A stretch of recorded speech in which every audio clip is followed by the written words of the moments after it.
नमस्कार। फरीदाबाद सामने जो आरोपी देख रहे हैं पनेड़ा खुर्द के पूर्व सरपंच से फिरौती मांगने के आरोपी हैं। फिरौती ना देने की सूरत में इन दोनों ने पूर्व सरपंच के पहले फैक्ट्री पर हमला किया और फैक्ट्री पर हमला करने के बाद शाम को उसके घर पर जाकर हमला किया और फायरिंग की। ये दोनों आरोपी साथी अपराधी हैं और दोनों ही सगे भाई हैं। आरोपी जो दिनेश है उसके खिलाफ लूट, चोरी, स्नैचिंग, लड़ाई झगड़ा, अवैध हथियार इत्यादि धाराओं के 11 मुकदमे दर्ज हैं। वहीं आरोपी हरीश के खिलाफ भी इन्हीं धाराओं में 7 मुकदमे दर्ज हैं। फरीदाबाद बता दें, इन्होंने जो फिरौती मांगी वो इन्हीं के गांव का सरपंच था पुष्पेंद्र, और उसको चाचा कहकर इन्होंने संबोधित किया और उससे फिरौती की मांग की। 5 लाख रुपए की फिरौती की मांग की। फिरौती ना देने पर इन्होंने उसकी फैक्ट्री पर काम कर रहे कर्मचारियों को पीटा और उसके बाद इसके घर पर जाकर हमला किया। आइए सुनाते हैं आपको क्या कहा एसीपी अमन यादव ने इस बारे में।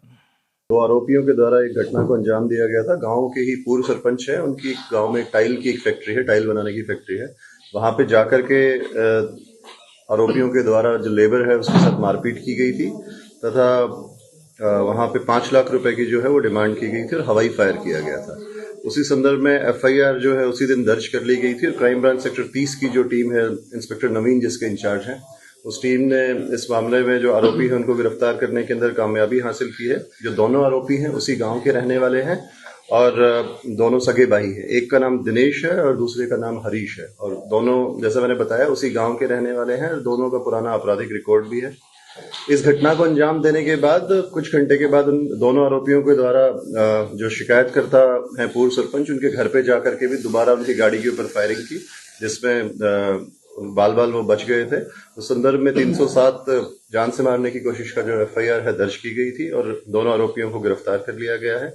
माननीय न्यायालय में पेश करके दोनों आरोपियों के खिलाफ जो है पुलिस रिमांड लिया जाएगा। रिमांड के दौरान उनसे जो आगे की कार्रवाई है वो की जाएगी। इनकी उम्र कुछ और मामले दर्ज हैं सर सुनने में? जी, दिनेश जो है पहला आरोपी, उस पर 11 मुकदमे हैं, हरीश पे 7 मुकदमे हैं। दोनों सगे भाई हैं और लगभग एक की उम्र 27 साल है, दूसरे की उम्र 28 वर्ष है। दोनों पढ़े लिखे नहीं है, सिर्फ छठी तक पढ़े। कई बाहर भी कर चुके हैं। जी, इनके द्वारा फरीदाबाद के अंदर ही जो है अपराध लगभग सारे जो है वो फरीदाबाद की ही वारदात है। जान से मारने की कोशिश, लूट और आर्म्स एक्ट के जो मुकदमे हैं इनके ऊपर अभी तक ये 2 ही लोग पकड़े गए हैं, मतलब और 2 ही लोग शामिल हैं और कुछ और? जो घटना में वारदात के दौरान ये दोनों भाई थे, इनके द्वारा ही अंजाम घटना को दिया गया था और अन्य जो इनके साथी अगर कोई होंगे उनकी संलिप्तता के बारे में पूछताछ की। सर, फरीदाबाद में जैसे इन्होंने अपने गांव में ही अपराध किया, क्या हर अपराध इन्होंने अपने गांव में ही किया है कि आसपास किया है? आप जो अपराध इनके द्वारा किए गए हैं वो खुद के गांव में और आसपास के गांव में ही किए गए हैं। एक सीमित से दायरे के अंदर ही लगभग सभी अपराध।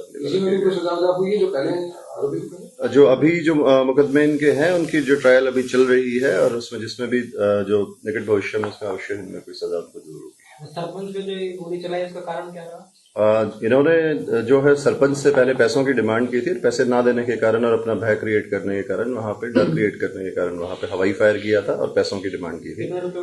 5 लाख रुपए की डिमांड आरोपियों की रखी। रिकवरी क्या हुई है? जो इन्होंने वारदात के अंदर जो असला यूज किया गया था वो रिकवर कर लिया गया है और जो मोबाइल फोन से जिस मोबाइल फोन से सरपंच को फोन करके धमकी दी थी वो मोबाइल फोन बरामद किया था। खाली खोल जो घटनास्थल पे गिरे थे वो बरामद कर लिया गया। पिस्टल पे क्या कर रहा है? देसी कट्टा इनके द्वारा यूज किया। सर, गांव में ही फिरौती मांगना अच्छा नहीं लगता? गांव के लोग द्वारा फिरौती मांगी जाए गांव में? नहीं, आपराधिक प्रवृत्ति के आदमी है और अपना गुजारा चलाने के लिए इन्होंने जब गांव के अंदर ही जो फैक्ट्री जो चल रही थी वहीं पे इन्होंने पैसे मांगना जो है वो कोशिश की थी, जिसमें सफल नहीं हो पाया। इनको गिरफ्तार कर लिया। फिरौती के और भी कोई मामले हैं? नहीं, इनके खिलाफ फिरौती का पहले कोई मुकदमा नहीं है, पहला मुकदमा।